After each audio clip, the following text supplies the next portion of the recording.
வார்த்தை சொல்லுவாங்க, out of sight is out of mind. எது மேல நம்ம பார்வை இல்லையோ அது மேல நம்ம கவனம் இருக்காது. நிறைய நேரம் பிசாசுக்கு வசனத்தின் மீது நம்முடைய பார்வை இருக்கக்கூடாதுங்கிறதால பைபிள் எடுத்துட்டு வர்றதில்லை. யதார்த்தத்தை உண்மையை ஒத்துட்டு தான் ஆகணும் இல்லையா? பைபிள் எடுத்துட்டு வர்றதில்ல, பார்வை அது மேல இருக்கிறது இல்ல, கவனம் அதனால அது மேல இருக்கிறது இல்ல, வாழ்க்கை அதன்படி இருக்க முடியல. பரலோகத்தின் பிள்ளைகளை நாம் வாழ்றதுக்கு முடிய மாட்டேங்குது. ஆமென். அப்ப ரொம்ப முக்கியமான ஒரு கட்டத்தில் நாம் வாழுகிறோம். பெத்தேல் சபையே எனக்கு ஆண்டவர் தான் என் உள்ளத்துல உணர்த்திட்டு இருக்காரு. ரொம்ப முக்கியமான ஒரு கட்டம் இது. நல்லது கெட்டது அப்படிங்கறத தீர்மானிக்கக்கூடிய ஒரு நாட்கள்ல நாம் வாழ்ந்து கொண்டிருக்கிறோம். எங்கெல்லாம் வறட்சி இருக்கும், ஒரு மாதிரி டல்லா வரோம் போறோம், ஏதோ நடக்குது, வரோம் போறோம், அப்படியே வாழ்க்கை ஓடுது. இப்படிப்பட்ட சூழ்நிலை தான் யோவான் ஸ்நானகன் காலத்துல இருந்தது. இப்படிப்பட்ட சூழ்நிலை தான் சாமுவேல் தீர்க்கதரிசியா மாறும் பொழுது இருந்தது. ரெண்டு இடத்துலயும் நீங்க பாத்தீங்கன்னா அக்காலத்துல தேவனுடைய வார்த்தை எப்படி இருந்ததுன்னா, it was rare to hear God's word. ஆண்டவருடைய வார்த்தை கேட்பதற்கு அபூர்வமா இருந்தது. ஆண்டவருடைய வார்த்தை என்ன அர்த்தம்? மற்ற காரியங்கள் அதிகமா கேட்கப்பட்டிருக்கிற ஒரு காரியம். வசனத்தை தான் பேசினாங்க நிறைய பேர், நிறைய ஆசாரியர்கள் இருந்தாங்க, தேவனுடைய பிள்ளைகள் இருந்தாங்க, எல்லாம் இருந்தாங்க, வசனத்தை தான் பேசினாங்க. ஆனா தேவனுடைய வார்த்தையை கேட்பதற்கு என்னவா இருந்தது? அபூர்வமா இருந்தது. தேவனுடைய வார்த்தை நமக்கு யாரால மட்டும்தான் கிடைக்கும்? பரிசுத்த ஆவியானவரால மட்டும்தான் கிடைக்கும். எதால பரிசுத்த ஆவியானவர் நம்ம நடத்துவாரு? எழுதப்பட்ட வார்த்தை கொண்டுதான் நமக்கு வழி நடத்துவார். ஹல்லேலூயா. நம்ம பெத்தேல் சபையாவே ரொம்ப முக்கியமான கட்டத்திற்கு, காலத்திற்கு நகர்ந்து கொண்டிருக்கிறோம். இதை நீங்க பார்க்கலன்னா தவற விட்டுருவீங்க. நிறைய பேரு வசனத்துல வளர்ந்து வாழ்க்கைய பாதுகாத்துக்கிட்டு நல்ல நிலைக்கு போயிடுவாங்க. இத ரொம்ப அலட்சியமா எடுக்கிறவங்க 120 வருஷம் நோவா பிரசங்கித்தும் ஜனங்கள் கேட்காதிருந்தபடியினாலே அவர்கள் மீது வந்ததான தேவன் வாக்கு பண்ணினதான அழிவிலிருந்து அவர்கள் தப்பித்துக் கொள்ள முடியாமல் போயிற்று. ஆமென். இதெல்லாம் தேவனே செய்யறாருன்னு வாரம் வாரம் வாரம் வாரம் கற்றுக் கொடுத்து கொண்டிருக்கிறோம். ஆமென். வாரம் வாரம் கற்றுக் கொடுத்துட்டு இருக்கோம். தேவனே இதெல்லாம் செய்யறாரு. இந்த வசனத்தை வாசிங்க. நீங்களோ உங்களை அந்தகாரத்தினின்று, கவனிங்க, நீங்களோ உங்களை அந்தகாரத்திலிருந்து 1 பேதுரு 2ஆம் அதிகாரம் 9ஆம் வசனம். தம்முடைய ஆச்சரியமான ஒளியினிடத்திற்கு வரவழைத்தவருடைய புண்ணியங்களை அறிவித்திட தெரிந்து கொள்ளப்பட்ட சந்ததியாயும். பக்கத்துல பார்த்து சொல்லுங்க, நீங்க தெரிந்து கொள்ளப்பட்ட சந்ததி, ராஜரீகமான ஆசாரிய கூட்டமாயும், ராஜரீகமான ஆசாரிய கூட்டம், பரிசுத்த ஜாதியும் சொந்த ஜனமாயும் இருக்கிறீர்கள், எனக்கு சொந்த ஜனமாயும் இருக்கிறீர்கள் என்று வாசிங்க, தொடர்ந்து வாசிங்க. முன்னே நீங்கள் தேவனுடைய ஜனங்களாய் இருக்கவில்லை, முன்னே தேவனுடைய ஜனங்களாய் இருக்கவில்லை, இப்பொழுது அவருடைய ஜனங்களாய் இருக்கிறீர்கள், இப்பொழுது அவருடைய ஜனங்களாய் இருக்கிறீர்கள். முன்னே நீங்கள் இரக்கம் பெறாதவர்களாய் இருந்தீர்கள், முன்னே நீங்கள் இரக்கம் பெறாதவர்களாய் இருந்தீர்கள், இப்பொழுதோ இரக்கம் பெற்றவர்களாய் இருக்கிறீர்கள். ஆமென். போதும். இப்பொழுதோ இரக்கம் பெற்றவர்களாய் இருக்கிறீர்கள். ஹல்லேலூயா. இப்போ வாசித்த வசனத்துக்கு கொஞ்சம் நீங்க மேல வாசிச்சீங்கன்னா 8ஆம் வசனம் வாசிங்கம்மா. அவர்கள் திருவசனத்திற்கு கீழ்ப்படியாதவர்களாய் இருந்து, அவர்கள் திருவசனத்திற்கு கீழ்ப்படியாதவர்களாய் இருந்து என்ன ஆகுறாங்க? இடறி போகிறார்கள். அதற்கென்று நியமிக்கப்பட்டவர்களாயும் இருக்கிறார்கள், அதற்கென்று நியமிக்கப்பட்டவர்களாயும் இருக்கிறார்கள். ஹல்லேலூயா. ஆனா நீங்களும் நானும் எதற்காக அழைக்கப்பட்டிருக்கிறோம்? 2 டிஸ்டிங்ஷன்ஸ், 2 விதமான கூட்டத்தை ஆண்டவர் இங்க பேசுறாரு பேதுரு மூலமா. பேதுரு அப்ப நல்ல வயது முதிர்ந்த ஆண்டவருக்குள்ள நல்ல என்ன சொல்றதுங்க, பழமை பெற்ற வார்த்தையில் தேறினவராய் இருந்த பேதுரு மூலமா முழு அனுபவத்தோடு சொல்லுகிற ஒரு வார்த்தை. அவர்களோ தேவனுடைய வார்த்தையை கேட்காமல் இருக்கிறதுனால, திருவசனத்தை கேளாமல் இருக்கிறதுனால இடறி போகிறார்கள். அதற்காக நியமிக்கப்பட்டிருக்கிறார்கள். ஆனா நம்ம ஒரு காரியத்திற்காக முன்குறிக்கப்பட்டிருக்கிறோம் என்று போன 2 வாரம் நான் தான் பேசினேன். எதற்காக முன்குறிக்கப்பட்டிருக்கிறோம்? Why are we predestined for God? எதற்காக முன்குறிக்கப்பட்டிருக்கிறோம்? ரோமர் 9ஆம் அதிகாரம் 8ஆம் அதிகாரம் 29ஆம் வசனம் சொல்லுது, நாம் எதற்காக தேவன் நம்மை தெரிந்து கொண்டிருக்கிறார்? இயேசு கிறிஸ்துவின் அதாவது இயேசு கிறிஸ்துவை சகோதரனாக ஏற்றுக்கொண்டு அவருடைய சாயலை வெளிப்படுத்துவதற்காக தேவன் நம்மை முன்குறித்திருக்கிறார். எவர்கள் தேவனுடைய சாயல்களாய் இருக்கிறார்களோ, அதாவது எவர் முன்குறிக்கப்பட்டிருக்கிறார்களோ அவர்கள் அழைக்கப்பட்டிருக்கிறார்கள். அவர்கள் என்ன பண்ணப்பட்டிருக்காங்க? நீதிமான்களாக்கப்பட்டிருக்காங்க. அவங்க மகிமைப்படுத்தப்பட்டிருக்கிறாங்க. யார் இவங்க? எபேசியர் 3ஆம் அதிகாரம் 14ஆம் வசனம் வாசிங்க. எபேசியர் 3:14.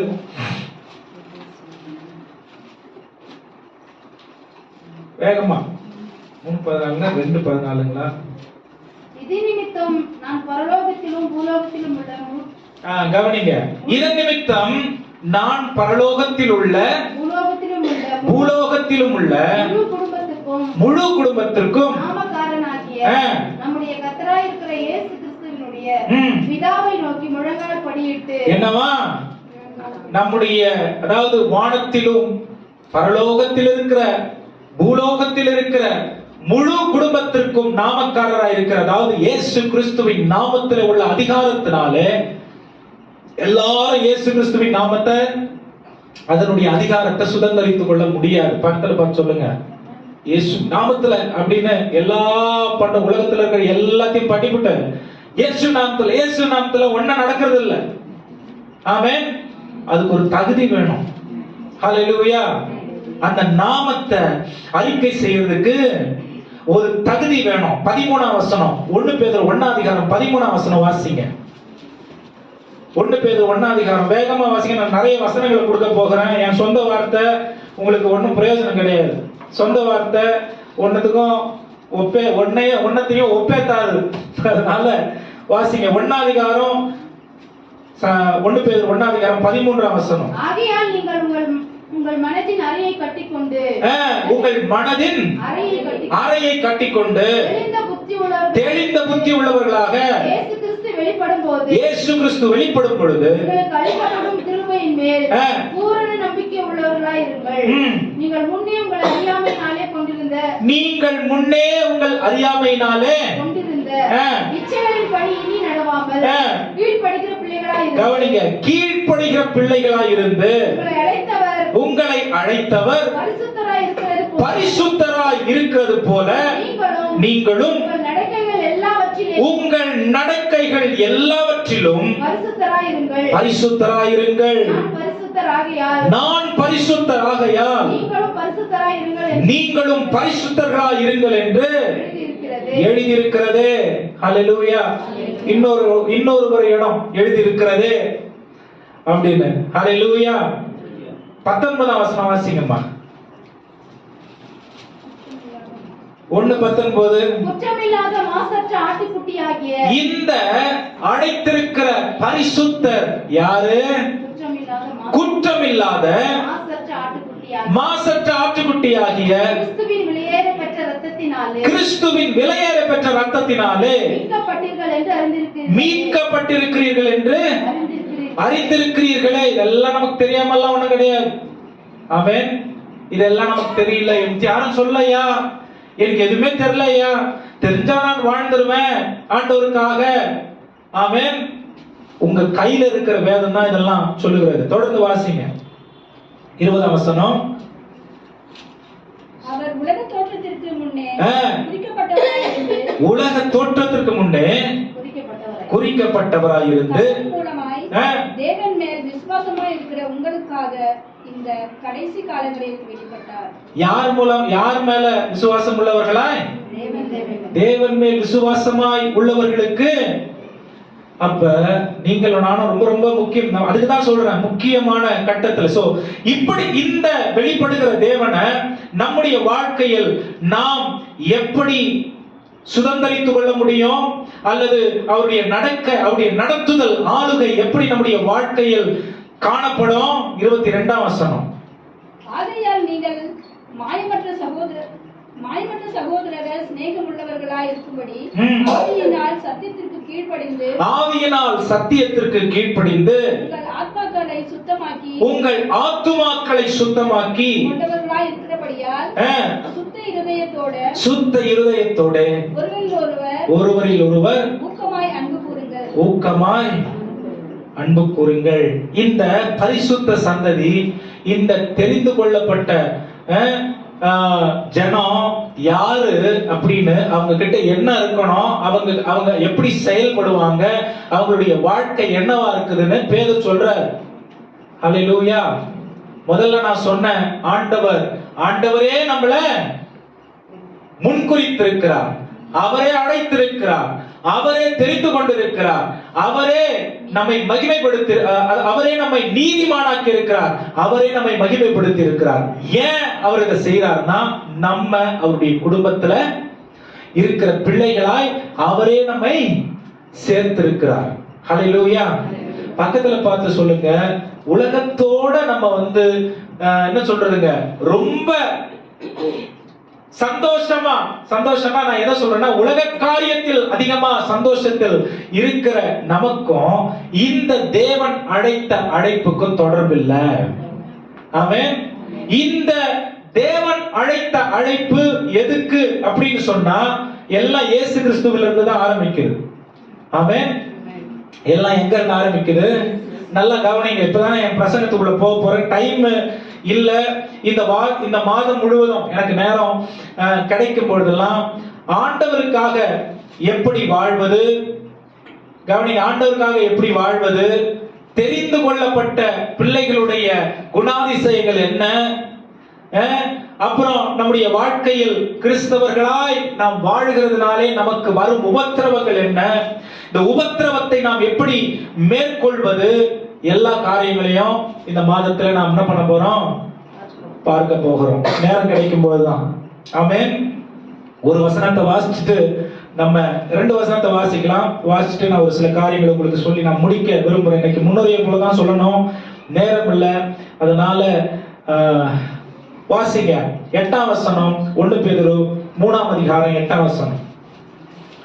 1 பேதுரு 3ஆம் அதிகாரம் 8ஆம் வசனம். மேலும் நீங்கள் எல்லாரும் ஒருமனப்பட்டவர்களும் இரக்கமுள்ளவர்களும் சகோதர சிநேகம் உள்ளவர்களும் மன உருக்கமுள்ளவர்களும் இணக்கம் உள்ளவர்களுமாய் இருந்து தீமைக்கு தீமையையும் உதாசனத்தையும் சரி கட்டாமல், தீமைக்கு தீமையையும் உதாசனத்திற்கு உதாசனத்தையும் சரி கட்டாமல், அதற்கு பதிலாக நீங்கள் ஆசீர்வாதத்தை சுதந்திரித்துக் கொள்ளும்படி அழைக்கப்பட்டிருக்கிறீர்கள் என்று ஆசீர்வதியுங்கள். ஆண்டவர் மறுபடியும் நமக்கு கொடுத்திருக்கிற அந்த அதிகாரத்தை இங்க பேதுரு ஞாபகப்படுத்துகிறார். ஹல்லேலூயா. சொல்லுங்க ஹல்லேலூயா. எப்படிப்பட்டவர்களா இருக்கணுமா? நாம் முதல்ல அந்த வசனத்தை வாசிங்க. 5 காரியங்கள் இருக்கு. 5 காரியங்கள் நம்மள காணப்படுதா? இயேசு கிறிஸ்து கிட்ட இது இருந்துச்சான்னு இன்னைக்கு பார்க்க போறோம். மேலும் நீங்கள் எல்லாரும் ஒருமனப்பட்டவர்களும். எப்படி நம்ம ஒருமனப்பட்டவர்களா இருக்கிறோம்? ஆண்டவர் எப்படி நம்மள ஒருமனப்பட்டவர்களா அழைத்திருக்கிறார்? எப்படி நம்ம ஒருமனப்பட்டவர்களா இருக்க முடியும்? எப்படி ஒருமனப்பட்டவர்களா இருக்க முடியும்? ஒருவன் கிறிஸ்துவுக்குள் இருந்தால் அவன் புது சிருஷ்டியா இருக்கிறான், பழையவைகள் ஒழிந்து போயின, எல்லாம் புதிதாயின. அதுக்கு மேல இருக்கிற வசனம் 16ஆம் வசனம் என்ன சொல்லுது? நாம் ஒருவரையும் மாம்சத்தின்படி இனி அறியோம், இயேசு கிறிஸ்துவையும் நாம் மாம்சத்தின்படி இனி அறியோம். அப்ப ஒவ்வொருவரையும் நாம் ஆவியின்படி அறிகிறதுனாலே நாம் ஆவிக்குரியவர்கள் என்று உறுதிப்படுத்தப்பட்டிருக்கிறோம். ஆவிக்குரியவர்களாய் நீங்களும் நானும் இருக்கிறதுனால ஆவிக்குரிய வாழ்க்கையிலே நாம் ஒருமனப்பட்டவர்களாய் இருக்க வேண்டும். இது என்னன்னு நான் விளக்குறேன் உங்களுக்கு. 18ஆம் வசனம் வாசிங்க. 1 பேதுரு 1:18. சாரி, 1 பேதுரு 3:18. ஏனெனில் கிறிஸ்துவும் நம்மை தேவனிடத்தில் சேர்க்கும்படி அநீதி உள்ளவர்களுக்கு பதிலாக நீதி உள்ளவராய் பாவங்களின் நிமித்தம் ஒரு தரம் பாவங்களின் நிமித்தம் ஒரு தரம். இந்த ஒண்ணு ஒண்ணு ஒண்ணுன்றத ஞாபகம் வச்சுக்கங்க. இது முக்கியமான ஒரு வார்த்தை. ஒரு தரம் பாவப்பட்ட, அதாவது பாவமா ஆக்கப்பட்டார், ஒரு தரம் பாடுபட்டார், அவர் மாம்சத்திலே கொலையுண்டு. கவனிக்க, அவர் மாம்சத்திலே கொலையுண்டு, ஆவியிலே உயிர்ப்பிக்கப்பட்டார். ஆவியிலே. இந்த மாம்சத்திலே நாம் எப்படி கிறிஸ்துவோட கூட மரித்திருக்கிறோம் அப்படின்னா, அவர் மாம்சத்திலே கொலையுண்டு, நாம் ஆவியிலே அவர் என்ன பண்ணப்பட்டிருக்காரு? உயிர்ப்பிக்கப்பட்டிருக்கிறாரு. அந்த ஆவியில் உயிர்ப்பிக்கப்பட்டிருக்கிற இயேசுவை தான் நீங்களும் நான் சொந்த இரட்சகராய் ஏற்றுக்கொண்டு ஆவிக்குரியவர்கள் என்ற அடையாளத்தை அவருடைய ரத்தம் சிந்துதலின் மூலம், அவருடைய மரணத்தின் மூலம் அவரோட கூட நாம் ஒருமுகப்படுத்தப்பட்டிருக்கிறோம். ஹல்லேலூயா. சும்மா ஆண்டவர் வந்து நம்மள ஓகே ஜெனிஃபர், அப்புறம் எஸ்தர், ஷாரன் எல்லாம் கிறிஸ்டியன் நேம்ஸா இருக்கு, அதனால நீங்களாம் என் ஃபேமிலி அப்படி சேர்க்கல. ஆமென். அவர் தன்னுடைய சரீரத்திலே மாம்சத்திலே கொலையுண்டு, ஆவியிலே உயிர்ப்பிக்கப்பட்டு. யார் உயிர்ப்பித்தது? ஆண்டவர் உயிர்ப்பித்தார். இந்த ஆண்டவர் யாரு? நம்மள தெரிந்து கொண்டு இயேசு கிறிஸ்துவோடைய சகோதரராக அழைத்து பிரித்தெடுத்து நீதிமானாக்கி மகிமைப்படுத்தினார் பாருங்க. அவர் தான் இவரை உயிரோடு எழுப்பினார். இவர் தான் வந்து நமக்கு ரட்சிப்பு என்னும் அந்த கிருபையை நமக்கு கொடுத்திருக்கிறார். அதற்காக தான் உங்களை என்னையும் தெரிந்து கொண்டிருக்கிறார். அப்ப சாய்ஸ் நம்ம கிட்ட இல்ல. அவன் பக்கத்துல பார்த்து சொல்லுங்க, தீர்மானிக்கிற அந்த திறனை, ஃப்ரீடம் ஆண்டவர் நமக்கு கொடுக்கல. I can live like this or live however I want. அப்படி ஆண்டவர் நமக்கு தீர்மானிக்கிறதுக்காக கொடுக்கல.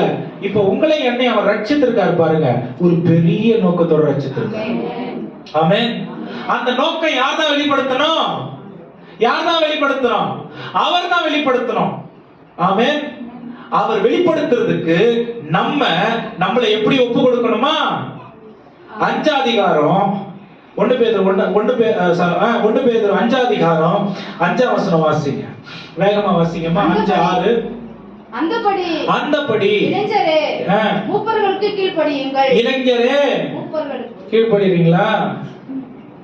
இல்ல உங்க அப்பா அம்மாக்கே கீழ்ப்படிறது இல்ல, மூப்பர்களுக்கு எங்க கீழ்ப்படிறது? புதிய ஏற்பாட்டுல மூப்பர்கள் அப்புறம் 2 தான், எல்டர்ஸ், டீக்கன்ஸ். எல்டர்ஸ் யாரு? பீட்டர், பால், ஜான், அப்புறம் வேற எல்லாம் இருக்காங்க பாருங்க, ஊழியம் செய்கிறவர்கள். இவர்கள் மூப்பர்கள் என்று வேதத்தில் அழைக்கப்படுகிறார்கள். அப்புறம் அவங்களுக்கு கீழே தேவன் வைத்திருக்கிற எல்லாரையும் உதவிக்காரர்கள் என்று தேவன் பிரித்தெடுத்திருக்கிறார். புதிய ஏற்பாட்டுல 2 தான். பேதுரு சொல்றாரு மூப்பனாகிய நான், பவுல் சொல்றாரு மூப்பனாகிய நான். ஆமென். அவர்களுக்கு அழைப்பு அதிகமா இருக்கலாம், ஆனா 2 வித்தியாசம் தான். மூப்பர்களே, இளைஞர்களே. எத்தனை பேர் இளைஞர்கள் இருக்காங்க? நான் யூத். இன்னைக்கு 60 வயசுல யூத்னு சொல்லிட்டு என்ன பண்றது? கலர் அடிச்சுக்கின்னு வித்தியாசம் தெரிய மாட்டேன், சுடிதார் மாட்டிக்கின்னு ஜீன்ஸ் பேண்ட் போட்டுக்கிட்டு வித்தியாசம் தெரிய மாட்டேங்குது. சரி, அதை விடுங்க. மூப்பர்களே, இளைஞர்களே, மூப்பர்களுக்கு இதுக்கு பேர் என்ன தெரியுமா? தொடர்ந்து வாசிங்க. இதுக்கு பேர் என்ன தெரியுமா? நீங்கள் எல்லாரும் ஒருவருக்கொருவர் கீழ்ப்படிந்து மனத்தாழ்மையை அணிந்து கொள்ளுங்கள். இதுக்கு பேர் தான் தாழ்மை. ஆமென். தாழ்மை எது? தாழ்மை எது? நம்மள ஆவிக்குரிய வழியில வழி நடத்துறவங்களுக்கு பூரணமாய் நம்மை அப்படியே ஒப்பு கொடுத்து, அவர்களுடைய வார்த்தைகளுக்கு செவி கொடுத்து, தரிசனத்திற்கு அர்ப்பணித்து கீழ்ப்படுகிறது என்னது? தாழ்மை. நம்ம என்ன தாழ்மை நினைச்சிட்டு இருக்கோம்? அப்படியே முட்டில் நடந்து போறது, அப்படியே யாரையும் பார்க்கறது இல்ல, பேசுறது இல்ல. இது இல்ல தாழ்மை. எது தாழ்மை? உச்சக்கட்ட உயர்வான தேவன் விரும்புகிறதான தாழ்மை எது? வேதம் எது சொல்லி கொடுக்குது? பலியை பார்க்கிலும் கீழ்ப்படிதல் உத்தமம். நான் 1008 பலி செலுத்தலாம், அது எல்லாரும் பார்க்கிற மாதிரி செலுத்த முடியும். ஆனா கீழ்ப்படிகிறது எனக்குள்ள நான் என்னை ஒடுக்கி எடுக்கிறதான தீர்மானம். ஆமென். என் பாஸ்டர் சொல்லிட்டாருன்னா அவ்வளவுதான், என் சபைக்கு மூப்பர் அவர். ஆமென். மூப்பர்னா வயசானவங்க கிடையாது. ஆமென். நான் 20 வருடமாக ஆலயத்தில் இருக்கிறேன், அதனால் நான் மூப்பன். இல்ல இல்ல இல்ல இல்ல, பைபிள் அதை சொல்றது இல்ல. பைபிள் என்ன சொல்லுது? என்ன சொல்லுது? ஊழியர்கள், ஊழியர்கள் யாரு? மூப்பர்கள்.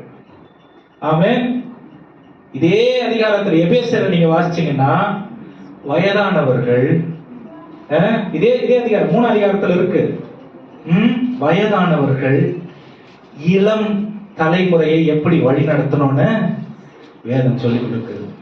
வேத வசனத்தினாலும் அவர்களுடைய ஆலோசனைகளினாலும் உட்கார வச்சு ஆலயத்துல பயிற்சி கொடுக்கணும்னு சொல்லி கொடுக்குது. ஆமென். ஏன் நான் இதெல்லாம் சொல்லி கொடுக்கிறேன் அப்படின்னா, காலகாலமா நிறைய காரியங்கள் வந்துருச்சு, வேதம் சொல்லி கொடுக்கிற காரியங்கள் அப்படியே கொஞ்சம் மறைஞ்சு போயிருச்சு. ஹல்லேலூயா. அப்ப புதிய ஏற்பாட்டுல தேவன் வைத்திருக்கிற முறைமை என்ன? அப்ப எபேசியர் 4 அதிகாரம் என்னது அப்படின்னு நீங்க என்ன பண்ணக்கூடாது?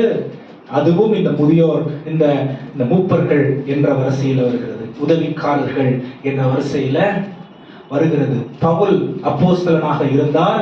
பவுல் கூட 500 பேருக்கு மேல இந்த லெட்டர்ஸ் எழுதுறதுக்கு அவர் கூட டிராவல் பண்ணாங்க அப்படின்னு பைபிள் சொல்லுது. அவர்கள் எல்லாரும் யாரு? உதவிக்காரர்கள். ஆமென். பவுல் பெயர் அங்க காணப்பட்டுச்சு, வெளிப்படுத்தப்பட்டுச்சு. ஆனா இவர்கள் எல்லாரும் யாரு? உதவிக்காரர்கள். எதுக்கு நான் இதை சொல்றேன்னா, வாசிங்க 6ஆம் வசனம், அந்த 5ஆம் வசனம் கீழே தொடர்ந்து வாசிங்க. கீழ்ப்படிந்து மனத்தாழ்மையை அணிந்து கொள்ளுங்கள். மனத்தாழ்மையை அணிந்து கொள்ளுங்கள். பெருமை உள்ளவர்களுக்கு தேவன் எதிர்த்து நிற்கிறார். இது நேரடியான ஒரு கட்டளை தேவனிடத்தில் வருகிறது. இது மறைவான ஒரு கட்டளை இல்ல, நேரடியாய் வருகிற ஒரு கட்டளை. பெருமை உள்ளவர்களுக்கு தேவன் எதிர்த்து நிற்கிறார், தாழ்மை உள்ளவர்களுக்கோ என்ன பண்றாரு? கிருபை அளிக்கிறார். அப்ப யார் பெருமை உள்ளவர்களா இருக்க முடியும்? வேத வசனத்தின்படி யார் பெருமை உள்ளவர்களா இருக்க முடியும்? கீழ்ப்படியாதவர்கள் பெருமை உள்ளவர்கள். 1. 2வது, யார் பெருமை உள்ளவர்களா இருக்க முடியும்? 6ஆம் வசனம் வாசிங்க. ஆகையால் ஏற்ற காலத்தில் தேவன் உங்களை உயர்த்தும்படிக்கு, ஏற்ற காலத்தில் தேவன் உங்களை உயர்த்தும்படிக்கு அவருடைய பலத்த கரத்திற்குள்ளே அடங்கியிருங்கள். அவர் உங்களை விசாரிக்கிறவரானபடியால் உங்கள் கவலைகள் உங்கள் கவலைகள் எல்லாவற்றையும் அவர் மேல் வைத்து விடுங்கள். தெளிந்த புத்தி உள்ளவர்களாய் இருங்கள், விழித்திருங்கள். ஏனெனில்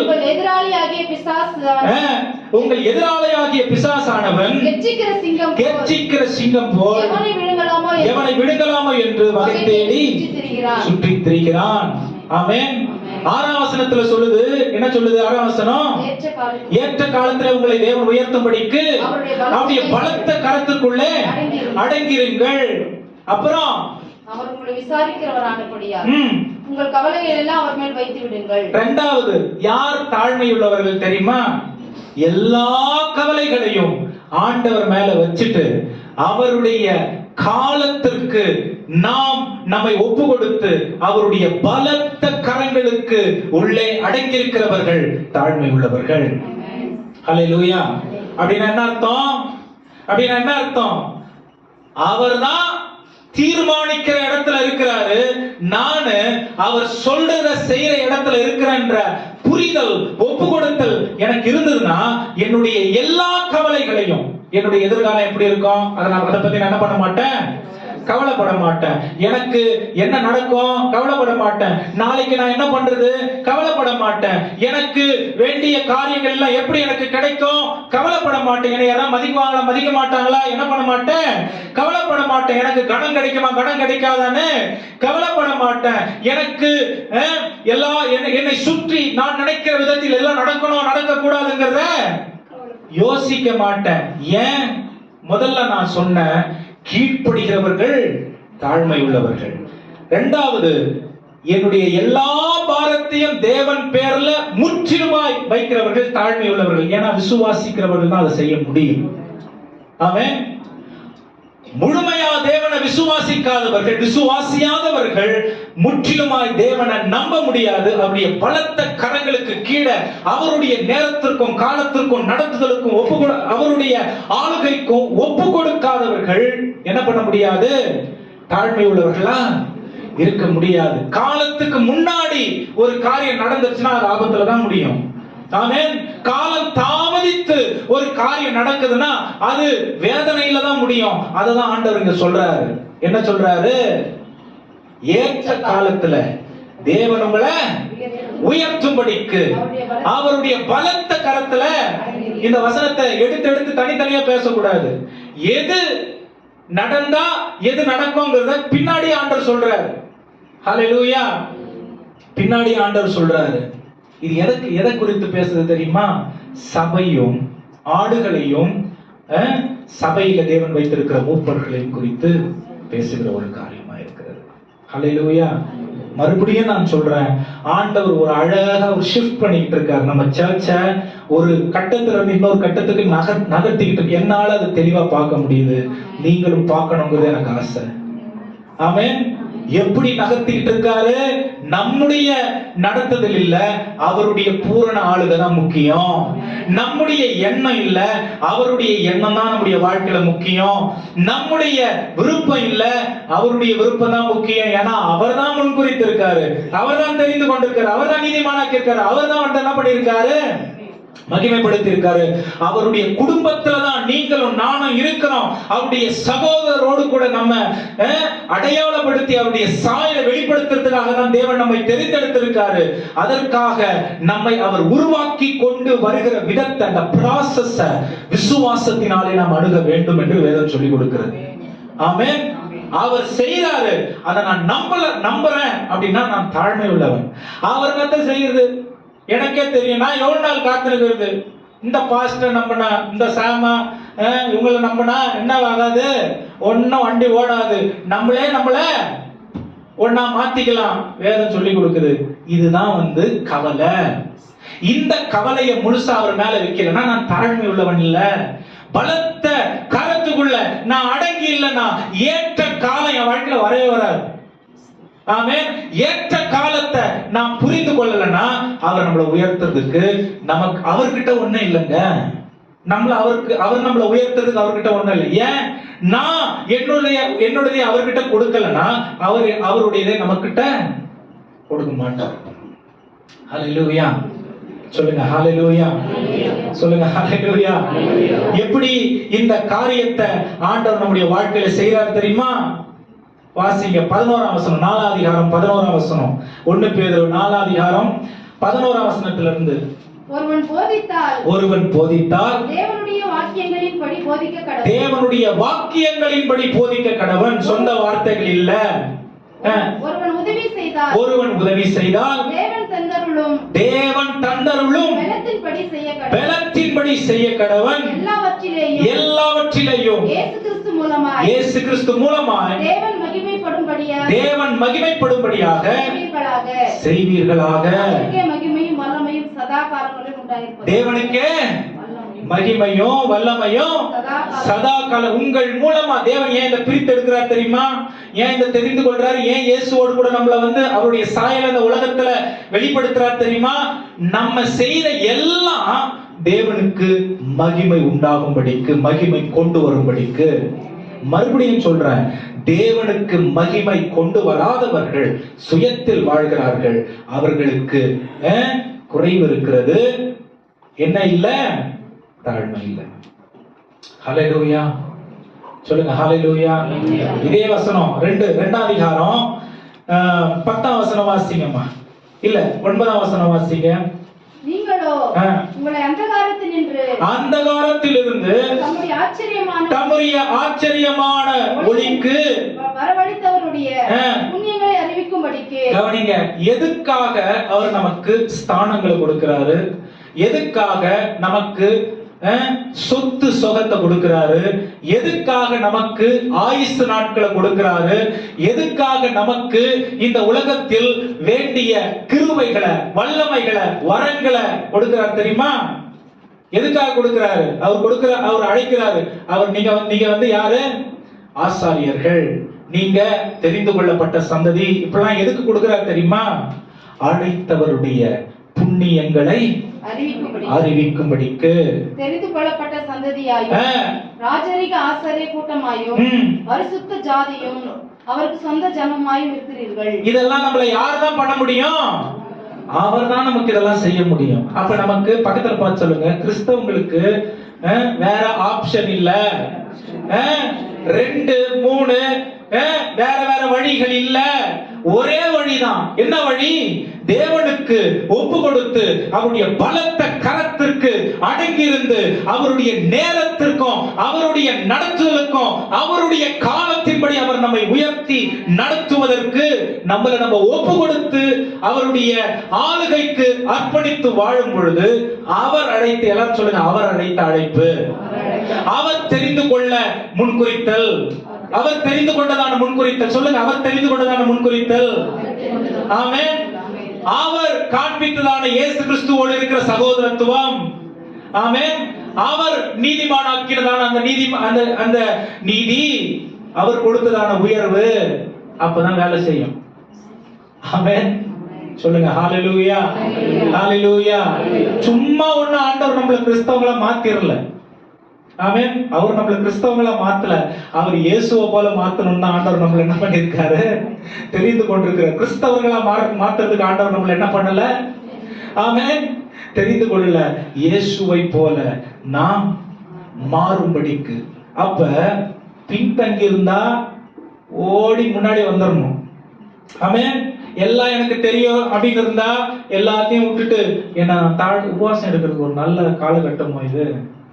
நல்ல ஒரு வாரம் சபை முழுசும் உபவாசம் எடுத்து தங்களை தாழ்த்தி தங்களுடைய முகத்தை தேவன் பக்கம் திருப்பி தீய வழிகளை விட்டு ஆண்டவருடைய சமூகத்துல, ஆண்டவரே எனக்கு இருக்கிற புரியாத காரியங்களை, அறியாமைகளை, வேத வசனத்தில் இருக்கிறதான ஆண்டவரே ரகசியங்களை அறிந்து கொள்ள முடியாத அளவுக்கு எனக்கு இருக்கிறதான குறைபாடுகளை மாற்றி என்னை பரிசுத்தமாய் ஆக்கி, ஆண்டவரே உம்மை போல நான் மாறுவதற்கு, உலகத்திற்கு என்னை காண்பிப்பதற்கு பரிசுத்த ஆவியானவர் எனக்குள்ள வேலை செய்யறதுக்கு ஒரு வாரம் நான் உபவாசம் எடுக்கணுமா?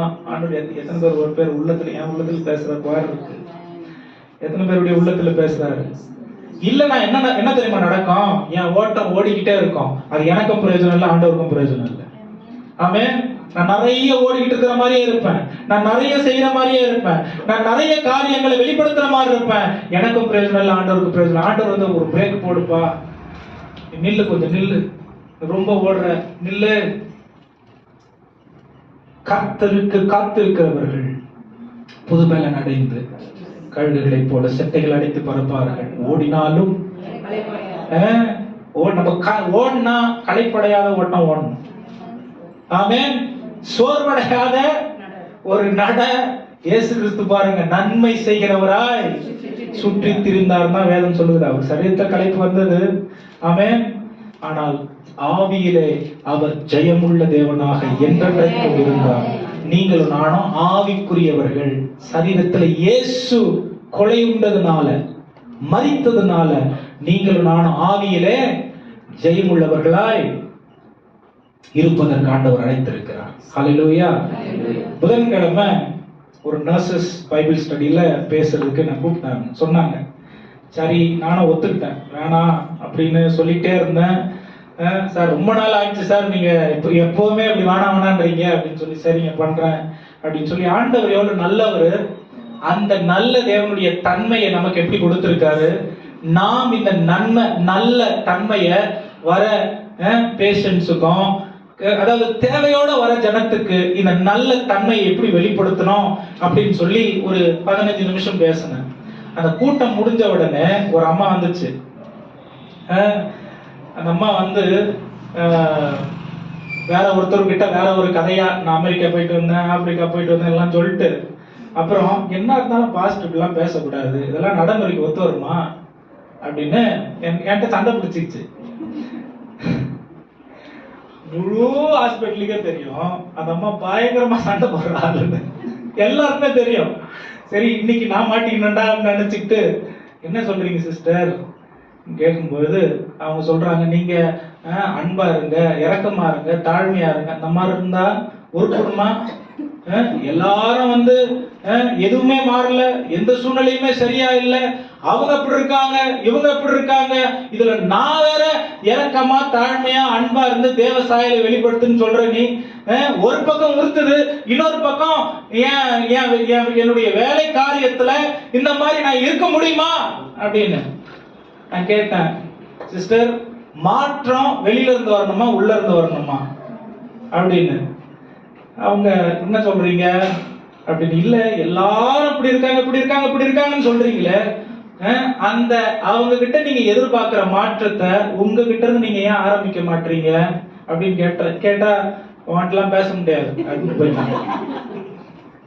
ஆமென்.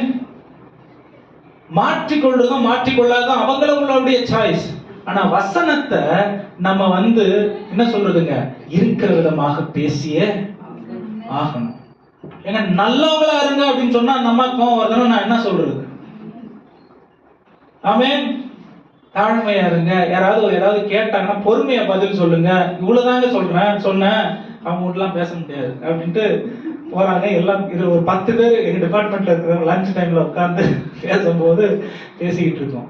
அதாவது நான் என்ன சொல்ல வரேன் அப்படின்னு சொன்னா, நம்முடைய புரிதல்ல இந்த உலகத்துல நாங்க இப்படிதான் வாழணும், இப்படி வாழ்ந்தாதான் ஜனங்க மத்தியில நாங்க பொழைக்க முடியும் அப்படின்ற உலக மனநிலையில நாம் இந்த உலகத்தின் குறைபாட தேவனுடைய என்ன சொல்றதுங்க நிறைவினால மாற்றவே முடியாது. ஏன்னா நம்மளும் அதுலதான் சிக்கி கொண்டிருக்கிறோம். ஆண்டவர் நம்மள அவருடைய ஆச்சரியமான புண்ணியங்களை அறிவிப்பதற்கு அழைத்திருக்கிறார். ஆமென். அவருடைய ஆச்சரியமான புண்ணியங்களை அறிவிப்பதற்கு அழைத்திருக்கிறார். ஒரு வசனம் வாசிக்கலாம். 4ஆம் அதிகாரம் 12ஆம் வசனம். 1 பேதுரு 4ஆம் அதிகாரம் 12ஆம் வசனம்.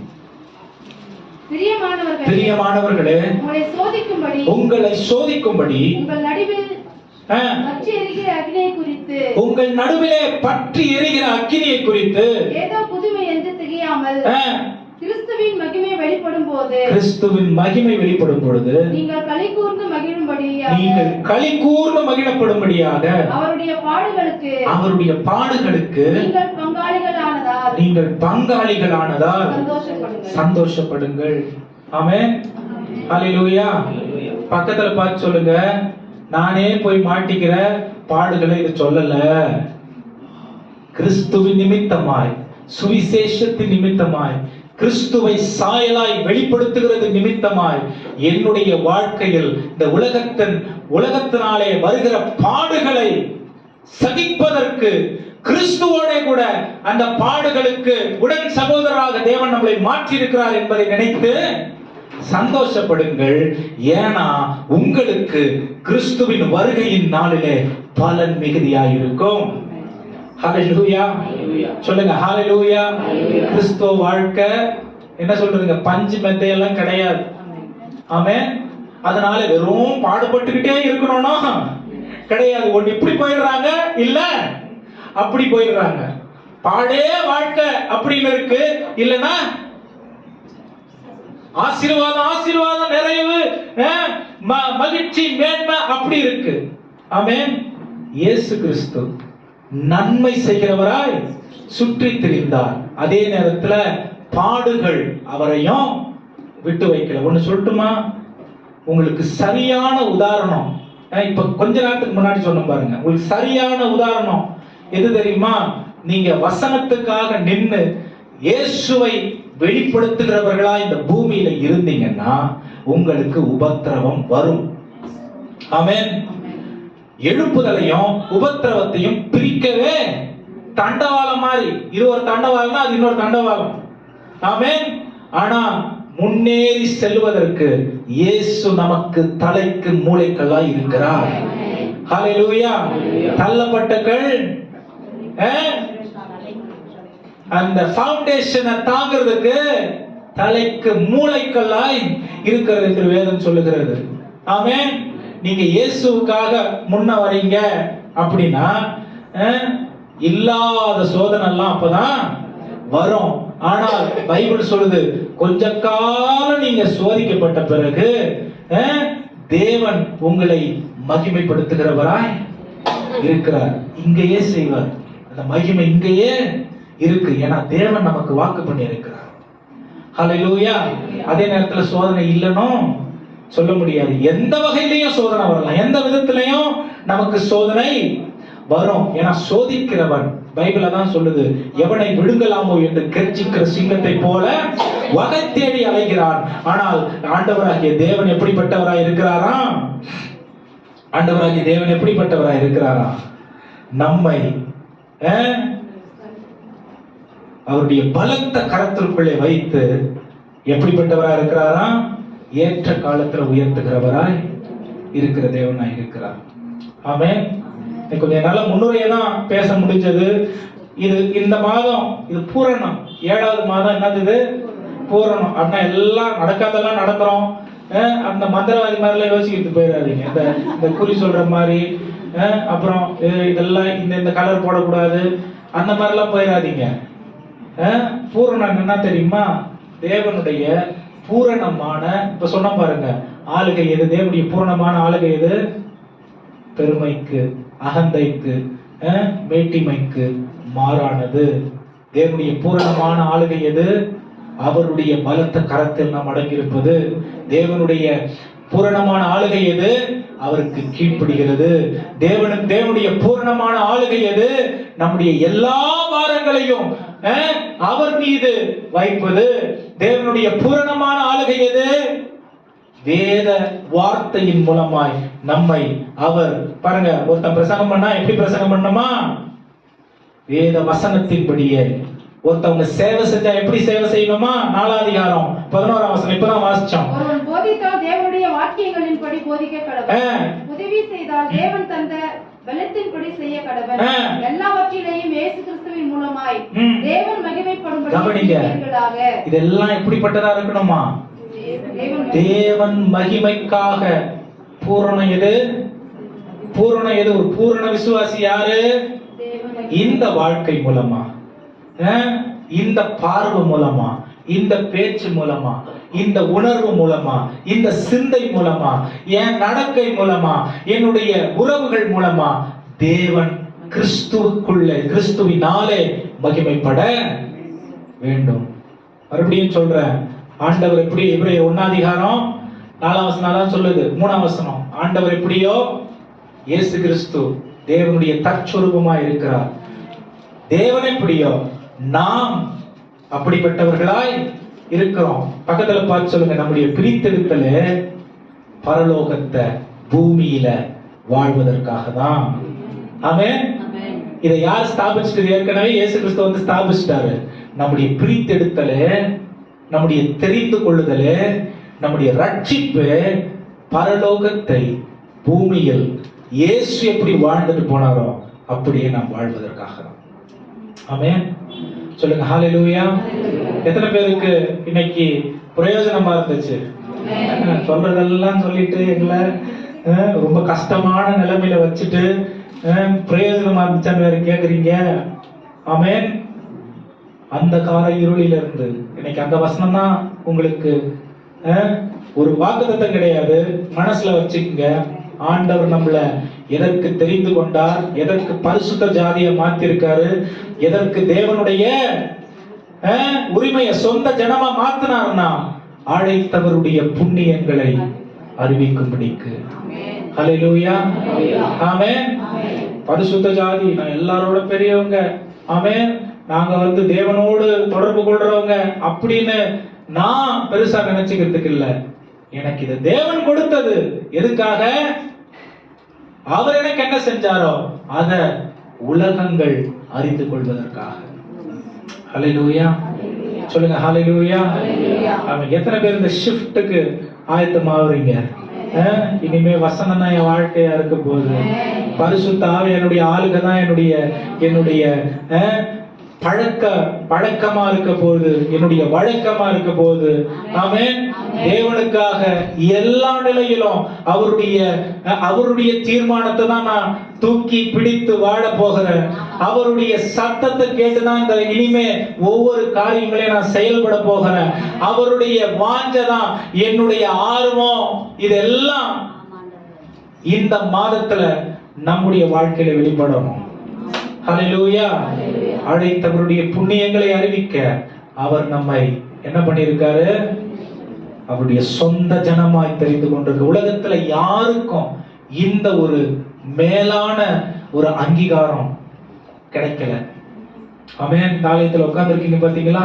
இயேசுவை சொந்த ரட்சகராய் ஏற்றுக்கொண்டு இயேசுவினுடைய பிள்ளைகள் என்று அவருடைய ரத்தத்தினால கழுவப்பட்டு பிதா நம்மை கிறிஸ்துவோட கூட உயிர்ப்பித்து அவருடைய வலது பாரசத்துல அமர பண்ணி இருக்கிற அந்த தேவனுடைய காரியம் என்ன தெரியுமா?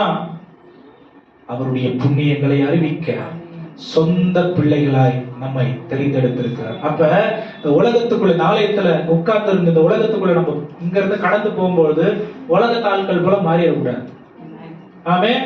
அதுக்காக நம்ம சர்ச்சுக்கு வர, பக்கத்துல பார்த்து சொல்லுங்க, நம்ம சர்ச்சுக்கு வர்றது கொஞ்ச நேரம் ஆண்டவர் மாதிரி இருந்துட்டு மறுபடியும் உலகத்து ஆளுங்க மாதிரி இருந்து இருக்கிறதுக்காக இல்ல. நிறைய பேர் அப்படிதான் வாழ்ந்துட்டு இருக்கோம். கொஞ்ச நேரம் ஆண்டவர் மாதிரி இருந்துட்டு அப்புறம் வெளியே போன உடனே உலகத்தான் போல. அப்படி ஆண்டவர் நம்மளை அழைக்கல. ஆமென். உள்ள வந்து நம்ம அவருடைய சொந்த ஜனம், பரிசுத்த ஜாதின்னு நினைவூட்டப்பட்டு வெளியில அப்படியே வாழறதுக்காக அழைத்திருக்கிறார். ஹல்லேலூயா. அவருடைய புண்ணியங்களை அறிவிக்கும்படிக்கு அழைத்திருக்கிறார். ஹல்லேலூயா. நேற்று காலேஜ் அதாவது எங்களுடைய காரியம் இங்க ஹாஸ்பிட்டல் 12 மணிக்கு முடிஞ்சிடும். 12:30க்கு ஒரு ஃபோன் கால் வந்துச்சு எனக்கு. ஒரு நண்பர் டென்டல் டாக்டர், அவர் அழைத்து ஒரு உதவி செய்யணும் சாம் அப்படின்னு கேட்டு, சொல்லுங்க ஐயா அப்படின்னு. காலேஜ்கிட்ட வர முடியுமா? அலைட் ஹெல்த் ஸ்டூடெண்ட்ஸ் காலேஜ்கிட்ட வர சொன்னாங்க. போயிட்டு அங்க ஏற்கனவே ஒரு 6 பேர் உட்கார்ந்துருக்காங்க. என்ன விசாரிச்சா பெங்களூர்ல இருக்கிறதான எல்லா நிறைய காலேஜஸ்ல, மெடிக்கல் காலேஜஸ்ல எம்டி எம்எஸ் படிக்கிற ஸ்டூடெண்ட்ஸுக்கு ஏற்கனவே ஒரு ஃபெலோஷிப் இருக்கு. அந்த ஃபெலோஷிப்புக்கு லீடர்ஷிப் கொடுக்கறதுக்கு எங்களுக்கு ஆள் இல்லை. நீங்க வந்து ஸ்பிரிச்சுவல் கைடன்ஸ் கொடுக்க முடியுமா? ஆமென். ஹல்லேலூயா. உன் வழியை கர்த்தருக்கு கொடுத்துரு, அவர் காரியங்களை வாய்க்க பண்ணுவார். நான் எதையுமே தேடி போறதில்லை. அவன் தேடி வர்றத வானான்னு சொல்ற அளவுக்கு தான் ஆண்டவர் வச்சிருக்காரு. ஹல்லேலூயா. சாதாரணமா இருக்கிற இடத்துல பாருங்க, மே 24ஆம் தேதி, அதுக்கு முன்னாடி என்னுடைய இருந்த வாழ்க்கை, அதுக்கு முன்னாடி ஒரு 3 மாதம் பயங்கரமான ஒரு உபத்திரவத்தின் நிலைமைக்குள்ள நான் கடந்து போனேன். சொல்ல முடியாது. பயங்கரமான ஒரு உபத்திரவத்தின் சூழ்நிலையில நான் வேலை செய்யற இடத்துல பல வருஷம், எங்க டிபார்ட்மெண்ட்லயே பல வருஷம் உறுதியா, அதாவது எக்ஸ்பீரியன்ஸ்ல இருந்து வேலை செஞ்ச ஒருத்தவங்க, ஒரு குடும்பம், கணவன் மனைவி, பயங்கரமா வந்து என் மேல என்னென்னமோ சொல்லி என்னென்னமோ பரப்பி என்னென்னமோ பண்ணாங்கன்னு வச்சுங்களேன். ஒரு சின்ன பொறுப்பு கொடுக்கறாங்க. இந்த சண்டே ஸ்கூல்னா ஒரு வீடியோ காட்டின பாருங்க, அந்த பொறுப்பு கொடுக்கறாங்க. அது முடிஞ்ச ஃபைனல் டே வர்றதுக்கு முன்னாடி ஒரு உயர்வு ஆண்டவர் கொடுக்கிறார். யோசேப்புக்கு மட்டும் ஆண்டவர் இதை செய்யறது இல்ல. ஆமென். உங்களுக்கும் அதுக்காக தான் நான் சொல்ல, கண்ணு முன்னாடி இதெல்லாம் பார்க்க முடியுது. யாரெல்லாம் ஆமான்னு மாதிரி எவ்வளவு என்னை பத்தி என்ன பேசணுமோ எல்லாம் பேசிட்டாங்க. இதுதான் பேசுறதுக்கு இல்ல அப்படின்ட்டு இல்ல. ஆமென். கூட அப்பா மாதிரி நினைச்ச ஒரு ஆள் வச்சுங்களேன் வேலை செய்யற இடத்துல. நான் உண்மையாவே அந்த நிலைமையில அவங்கள மதிச்சேன். எனக்கு கஷ்டத்துல உதவி செஞ்சாங்க ஒரு முறை. நல்லதை மறக்க கூடாது. எவ்வளவு பேசணுமோ அவ்வளவு பேசிட்டு பார்க்கும்போதெல்லாம் வந்து என்ன எல்லாம், அதாவது தெரியல, ஒருத்தவங்க பார்க்கும்போது ஒரு மாதிரி கேவலமா, ஒரு மாதிரி குறைபாடோட பார்க்கிற அந்த மாதிரி அவர்கள் கண்களுக்கு முன்னாடி ஒரு 3-4 மாசம் இஷ்டத்துக்கும் நான் என்ன தெரியுமா பண்ணேன்? எதுவுமே பண்ணல. அவன் மனுஷங்கிட்ட மல்லு கட்டி ஜெயிக்க முடியாது. அவன் ஆண்டவர்கிட்ட, ஆண்டவரே உமக்கு நான் யாருன்னு தெரியும், என்னை விட என் மேல அக்கறை உள்ள தேவன் நீர். உபத்திரவங்களை எப்படி கையாளணும் நான் சொல்லுங்க. நீங்க போய் நேரா சண்டைக்கு நின்னீங்கன்னா உங்களை விட உலகத்தில் இருக்கிற இப்பிரபஞ்சத்தின் அதிபதி பெரியவன் தான். ஆமென். அவனுடைய மெத்தட் நம்ம ஃபாலோ பண்ணக்கூடாது. உங்களுடைய போராயுதம் மாம்சத்தோடும் இரத்தத்தோடும் அல்ல, அந்தகார லோகாதிபதிகளோடும் மண்டல பொல்லாத ஆவிகளோடும் அவருடைய துரைத்தனங்களோடும் தான் இருக்கிறது. இது கையில போய் அப்புறம் ஆள் சேர்த்துட்டு போய் சண்டை போடுற அந்த வேலை கிடையாது. பக்கத்துல பார்த்து சொல்லுங்க, இதெல்லாம் நம்ம விட்டுறணும். மனசுல கூட யோசிக்க கூடாது. ஏன்னா நம்ம வேற காரியத்துக்காக பிரித்தெடுக்கப்பட்டிருக்கிறோம். ஆமென். இந்த காரியத்தை நம்ம பிராக்டிஸ் பண்ணாம உலகத்தில் இருக்கிறவங்க எப்படி நான் அவருடைய சாயல்ல இருக்கிறவன் அறிந்து கொள்வான். ஆமென். எதுவுமே நான் கேட்கல. என்ன ஆச்சு தெரியுமா? 4 வருஷமா இந்த மனுஷன் எதுக்கு உழுந்து உழுந்து உழுந்து வந்து போராடிட்டு இருந்தாரோ அதை நான் கேட்காம என் கையில கொடுத்துட்டாங்க. ஐயா, நாங்க எத்தனையோ பேர் ட்ரை பண்ணிட்டோம், எங்களால முடியல. பெரியவங்க எல்லாம் இருந்தாங்க, எங்களால சமாளிக்க. நீ இது பண்ண. நேற்று என்கிட்ட வந்த நியூஸ் என்னன்னா, எங்க ஹெச்ஓடி எனக்கு கொடுத்த ஒரு ஆள் என்ன சொல்றாருன்னா, இததான் நாங்க காத்துக்கிட்டு எதிர்பார்த்துக்கிட்டு இருந்தோம், இத எப்படி கொண்டு வரணும்னு எங்களுக்கு தெரியல. நீ எப்படி பண்ண எனக்கு தெரியல, உண்மை எனக்கு தெரியல. நேற்று காலையில இந்த நியூஸ், நேற்று மதியம் இந்த நியூஸ். இதை நம்ம எடுத்துக்கணும் எடுத்துக்கல அது வேற விஷயம். இது பதவியோ பொறுப்போ கிடையாது. தேவனுக்கு சேவை செய்யறதுக்கு ஒரு அழகான ஒரு வாய்ப்பு. அவருக்கு சேவை செய்யறதுக்கு, அவருடைய புண்ணியங்களை அறிவிக்கிறதுக்கு ஒரு நல்ல ஒரு வாய்ப்பு. ஆமென். வெறும் அடித்தட்டு மக்களுக்கு சேவை செஞ்சுட்டு என் ஊழியத்தை முடிச்சுக்கலாம் அப்படிங்கிற நிலைமையில நம்ம நினைக்க, நம்முடைய வாழ்க்கையை நம்முடைய சூழ்நிலைகளை நினைச்சுக்க வேண்டாம். 55 அதிகாரம் 8ஆம் வசனம் ஏசாயா, என் நினைவுகள் உன் நினைவுகள் அல்ல, என் வழிகள் உன் வழிகள் அல்ல, வானத்துக்கும் பூமிக்கும் எவ்வளவு தூரம் இருக்கிறதோ உங்கள் நினைவும் என்னுடைய நினைவும் அவ்வளவு. ஹல்லேலூயா. நம்மளை குறிச்சு ஒண்ணு யோசிக்கலாம், ஆனா ஆண்டவர் நம்மளை குறித்து யோசித்து வைத்திருக்கிற காரியம் பெரியது. நம்முடைய வாழ்க்கைக்கு, நம்முடைய குடும்பத்திற்கு, நம்முடைய எதிர்காலத்திற்கு, நம்முடைய சபைக்கு, தேவன் கொடுத்த சபையின் தரிசனத்திற்கு தேவன் நமக்காக வைத்திருக்கிற எண்ணங்களும் திட்டங்களும் பெரியது. ஆமென். பக்கத்துல பார்த்து சொல்லுங்க, என் சபை இப்படி மேல போச்சுன்னா, சொல்லுங்க எல்லாரும், என் சபை இப்படி மேல போச்சுன்னா என் குடும்பம், என் தரம் ஆட்டோமேட்டிக்கா மேல போகும். ரகசியம் எங்கதான் வச்சிருக்காரு நிறைய பேர் தெரிய மாட்டேது. நிறைய பேர் அதனாலதான் சபைய ஒதுக்கிட்டு நான் ஒரு காரியத்தை செய்யணும்னு நினைக்கிறாங்க.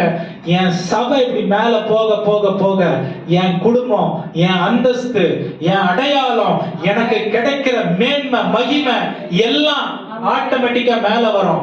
ஏன் தெரியுமா?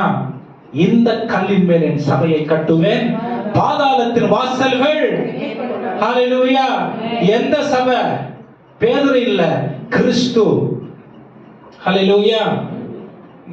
அந்த பேதுரு தான் எழுதுறாரு, தள்ளப்பட்டகள் கட்டிடத்திற்கு அதை தாங்கிறதுக்கு தலைக்கு மூளைக்களாய் மாறி இருக்கிறது. அதுக்கு மேலதான் நீங்களும் நானும் நிக்கிறோம். இந்த சபை இப்படி மேல வர வர வர இந்த ஆலயம் பழுகி பெருக பெருக, ஆத்துமாக்கள் நிரப்பப்பட நிரப்பப்பட உங்களுடைய அடையாளமும் அந்தஸ்தும் கனமும் மகிமையும் மேல வந்துகிட்டே இருக்கும்.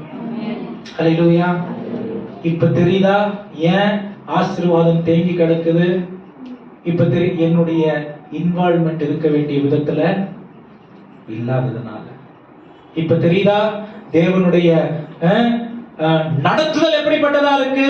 ஆனா கிடைக்க வேண்டிய காரியம் ஏன் தாமதிக்கப்படுகிறது? இப்ப தெரியுதுங்களா? ஆமென். ஒரே ஒரு வசனத்தை வாசிச்சு நம்ம முடிக்கலாம். ஒரே ஒரு வசனத்தை. இப்ப ஏற்கனவே நாம் படித்ததான அந்த வசனத்தில் உள்ள சில காரியங்கள் தான். வாசிங்க. 2ஆம் அதிகாரம், மன்னிச்சுங்க, 3ஆம் அதிகாரம் 15ஆம் வசனம். 1 பேதுரு 3ஆம் அதிகாரம் 15ஆம் வசனம். கர்த்தராகிய தேவனை உங்கள் இருதயங்களில் பரிசுத்தம் பண்ணுங்கள். உங்கள் இருதயங்களில் பரிசுத்தம் பண்ணுங்கள். உங்களில் இருக்கிற நம்பிக்கையை குறித்து உங்களிடத்தில் விசாரித்து கேட்கிற யாவருக்கும் சாந்தத்தோடும் வணக்கத்தோடும் உத்தரவு சொல்ல எப்பொழுதும் ஆயத்தமாயிருங்கள். தொடர்ந்து வாசிங்க. கிறிஸ்துவுக்கு ஏற்ற உங்கள் நல்ல நடக்கையை தூஷிக்கிறவர்கள் உங்களை அக்கிரமக்காரர் என்று உங்களுக்கு விரோதமாய் சொல்லுகிற விஷயத்தில் வெட்கப்படும்படிக்கு நல் மனசாட்சி உடையவர்களாயிருங்கள். தீமை செய்து பாடனுபவிப்பதிலும் தேவனுக்கு சித்தமானால் நன்மை செய்து பாடனுபவிப்பதே மேன்மையாயிருக்கும். ஏனெனில் கிறிஸ்துவும் நம்மை தேவனிடத்தில்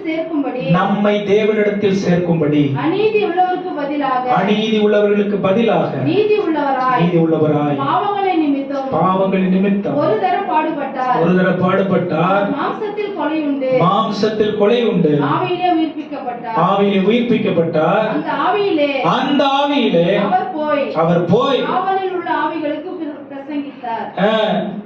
ஆமென். அப்படியே தொடர்ந்து நிறைய காரியங்கள் இருக்கு. ஒரு நாட்கள்ல அதை பார்ப்போம். என்ன சொல்லுது தெரியுமா? நாம் உபத்திரவப்பட்டாலும் எப்படி இருக்கணுமா?